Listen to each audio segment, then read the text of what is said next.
autism does not have a look, and I just think it's always funny when people say that, because I'd love to know like what their description of autism would be. There's just not a look.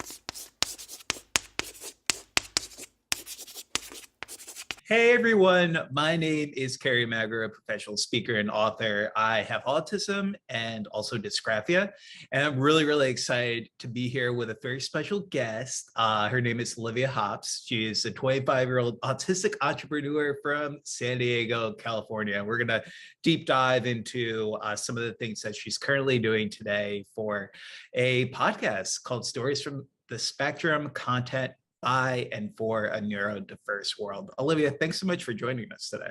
Oh yeah, of course. Thanks so much for having me on. So Olivia, there are obviously so many misconceptions in the autism community, and a lot of the times people say things that they really shouldn't be saying.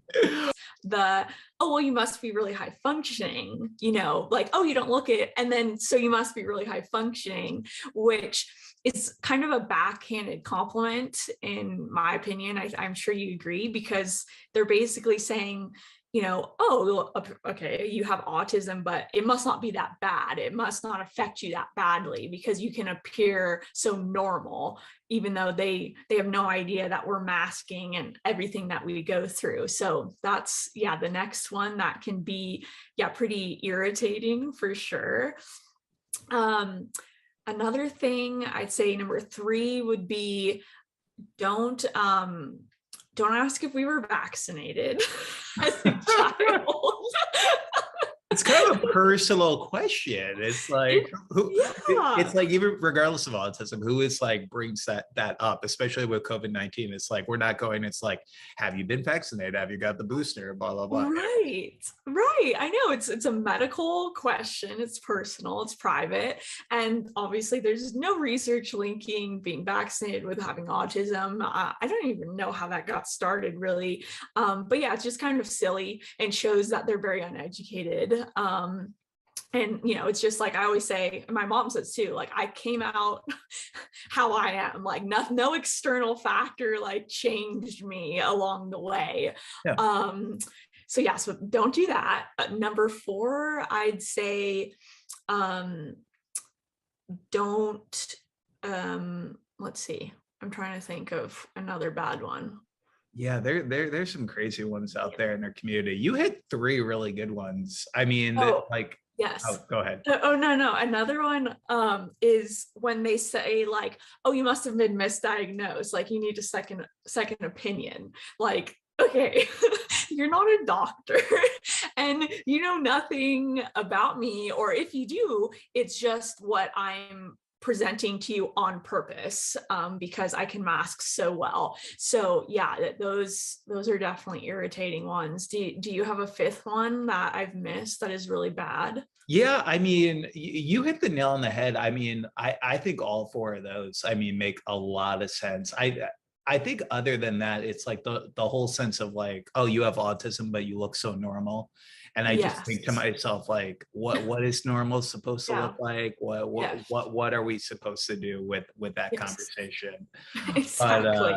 But yeah, so no, I absolutely agree. So Olivia, so obviously there's so many things you shouldn't say, but there are also some great, like, I mean, there's some great books, there's some great films out there in our autism community coming out today. The entertainment world is kind of really seeing autism and being able to highlight a lot more, especially right now in 2022.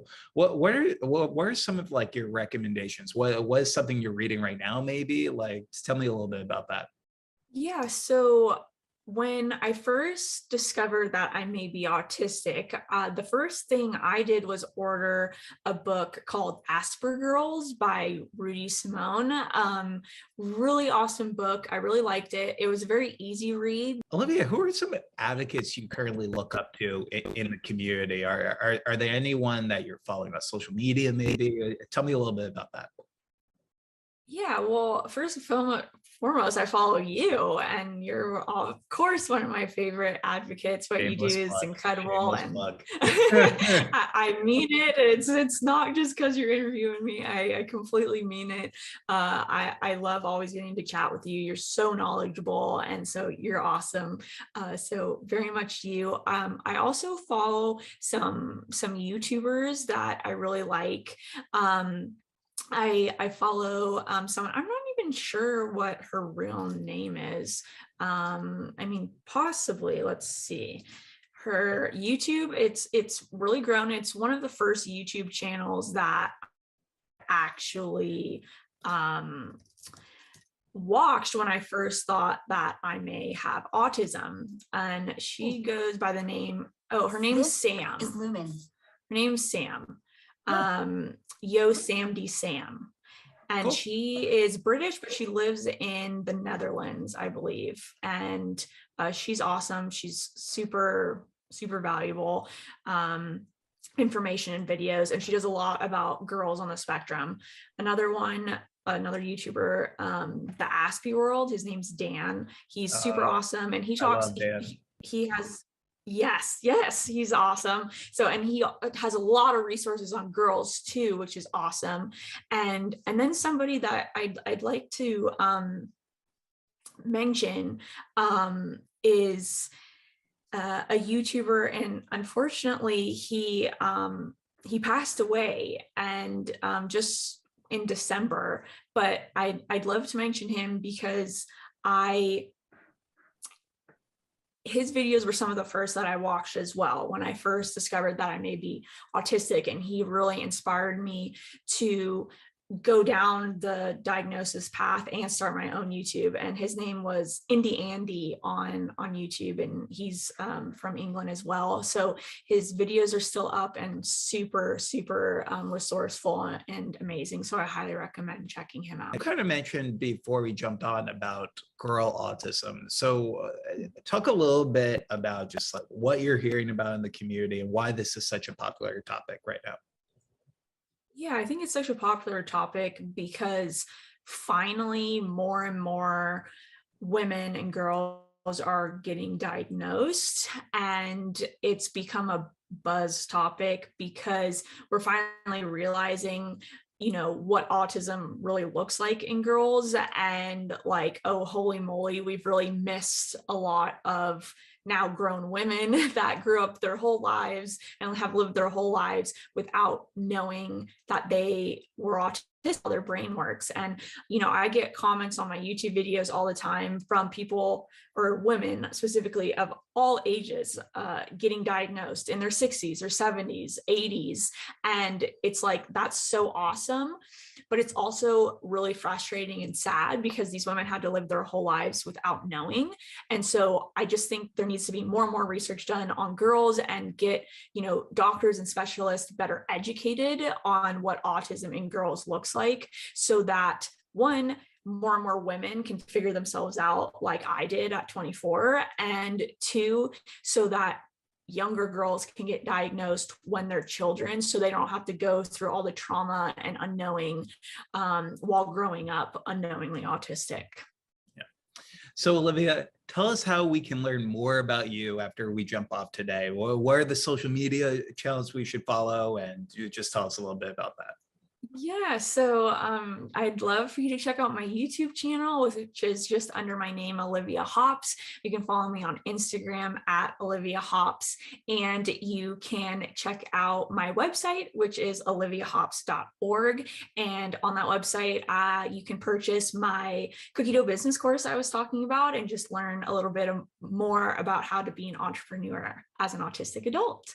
Awesome. Well, Olivia, thank you so much for joining us again. Everyone tuning in, stories from the spectrum, content by and for a neurodiverse world. And we'll see you next time.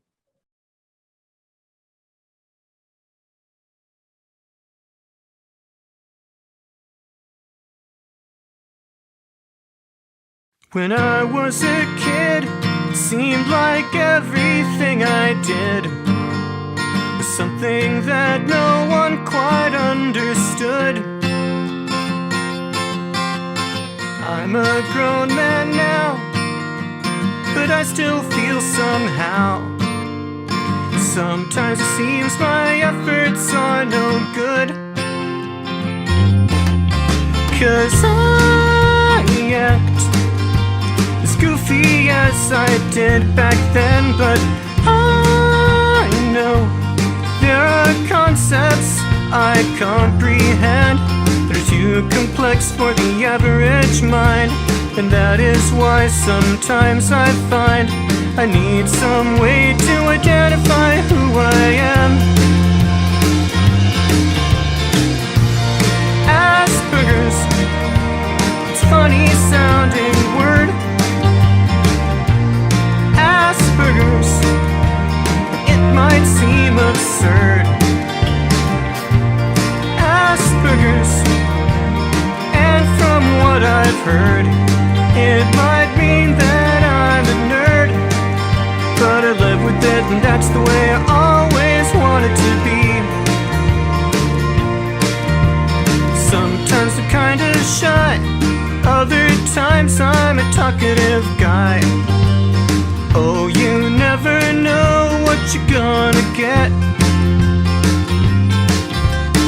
Sometimes what I say might not seem so great, but hey, why waste your life always living with regret? 'Cause I want sometimes to be part of the crowd, but I think individuality should be allowed. If I wanna have a little fun, who says I can't hang around with someone? 'Cause now I know just who I'm meant to be. Asperger's, it's a funny sounding word. Asperger's, and it might seem absurd. Asperger's, and from what I've heard, it might mean that I'm a nerd, but I live with it, and that's the way I always wanted to be. It's been a long, long road, but it's all I've ever known. I've been reaching for the sky for years and years, but I still don't feel quite fully grown. Asperger's, it's a funny sounding word. Asperger's, it might seem absurd. Asperger's, and from what I've heard, it might mean that I'm a nerd, but I live with it, and that's the way I always wanted to be. Yeah, yeah, yeah, yeah, yeah. Asperger's, it's a funny sounding word. Asperger's, it might seem absurd. Asperger's, and from what I've heard, it might mean that I'm a nerd, but I live with it, and that's the way I always wanted to be.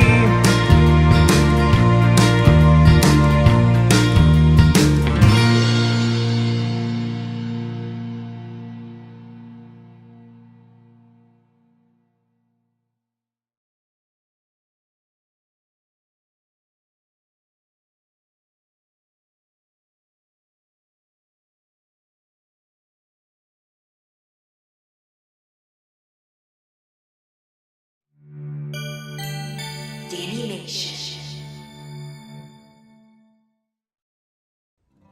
Welcome back! Now I'm going to talk about how I got to be where I am today. I was nonverbal until I was 5 years old. Well, almost 6.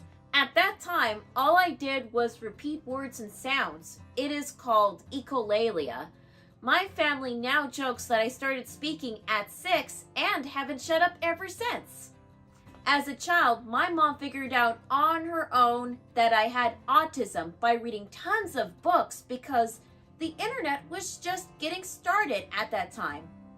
She recognized some of the autism signs like spinning around, repetitive movements, and strange noises I made. I used to line things up and I climbed everywhere I could climb. She would often find me way on top of the tall bookcase we used to have. Luckily, it was fastened to a wall. There were many challenges that followed when I was finally diagnosed, and my family were told not to expect much from me, that I would never have friends, that I would never finish high school or have a career, along with many more dreadful outcomes that my family should prepare for. In March 2009, my company Dani-Mation Entertainment was fully launched with the assistance from my aunt and uncle. My original goal for Dani-Mation was to just be like many major studios like Disney or Warner Brothers. However, I encountered the grim statistics of people with disabilities. It was unacceptable because I knew those statistics applied to me, so I changed my focus. The same year when I launched Dani-Mation, my family introduced me to Toon Boom Studio and Adobe Premiere Elements to help me better animate and edit. At first, my uncle showed me the basics of using Toon Boom. Since I was used to other softwares like MS Paint and Adobe Photoshop, I quickly learned how to use Toon Boom. Within a couple of weeks, I already learned way more than my uncle could teach me. Because my uncle is an entrepreneur himself, he explained to me the business side and the importance of partnerships. In the fall of 2009, I began my partnership with Joey Travolta's Inclusion Films. Joey Travolta was the one who gave me the first animation gig, my first animated short Ia story. I also got to work on a couple of projects at Inclusion Films, like the animation segments for a music video called The Cave by Scott Seagal's band Arrest My Sister. I illustrated and published 2 books, Danny and Goliath and Richie and Goliath, animated an anti-bullying PSA called Heroes Only Exist in Cartoons, and an opening sequence for a show called Mia's Makeup Corner, along with many others. In the summer of 2011, Joey Travolta invited me to teach animation to children and teens with autism across the country at film camps in Jacksonville, Florida, Tenafly, New Jersey, and Detroit, Michigan. Then the next year at San Diego and Moraga, California. I owe a lot to Joey Travolta. He has helped me be where I am today. Later, since 2012, I branched out on my own to teach animation at OCALI, the Ohio Center for Autism and Low Incidence in Columbus, Ohio, then at the Center for Autism and Dyslexia in Findlay, Ohio. Then, in 2014, I began to teach Arts for All Florida's Animation Gets Real in Tampa, Florida, which later expanded its locations to Miami, Florida's North Dade since 2017 and South Dade since 2019. So far, I have taught over 2,500 youth with autism at over 12 locations, including the Dani-Mation UK camp at the University of Plymouth in 2019.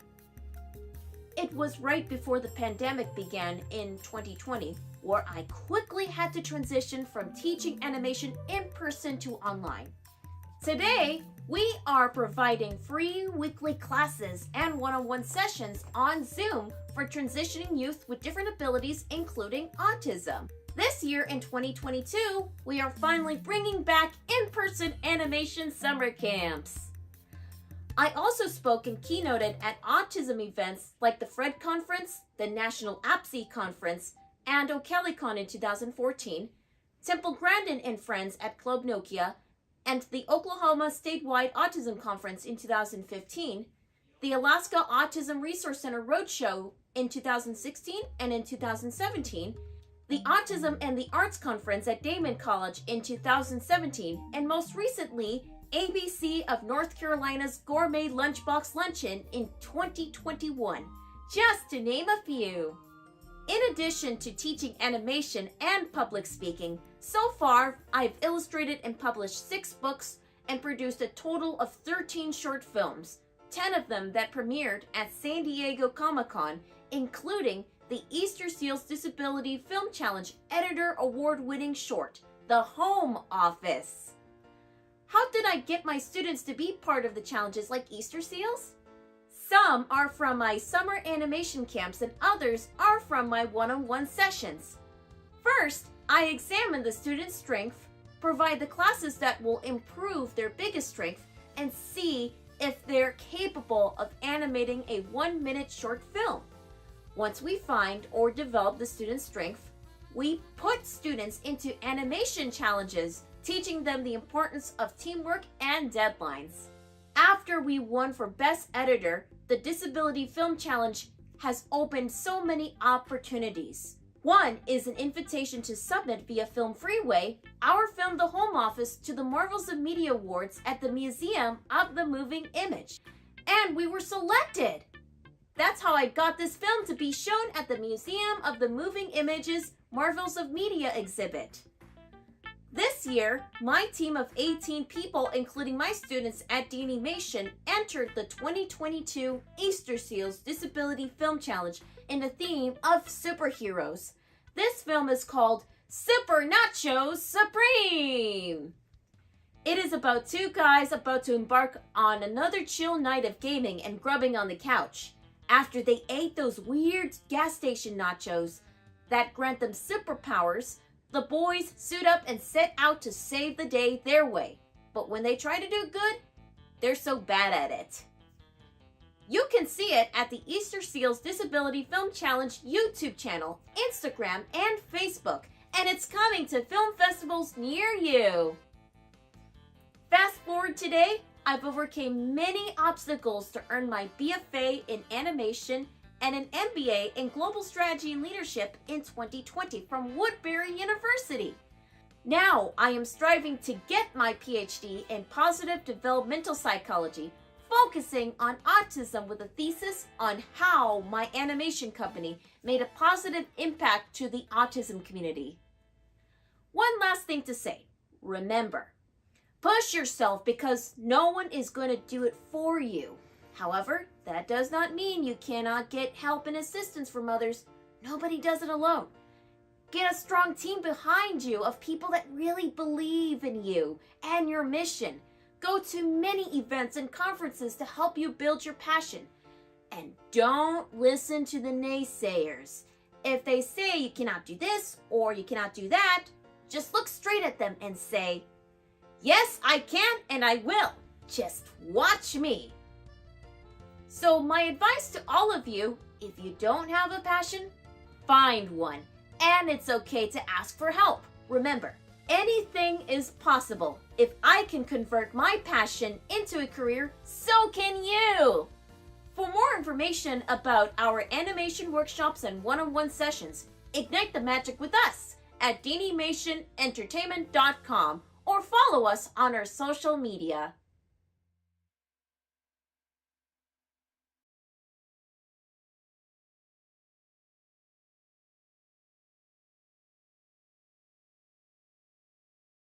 Hi, my name is Ian. My dream is to work for Disney one day.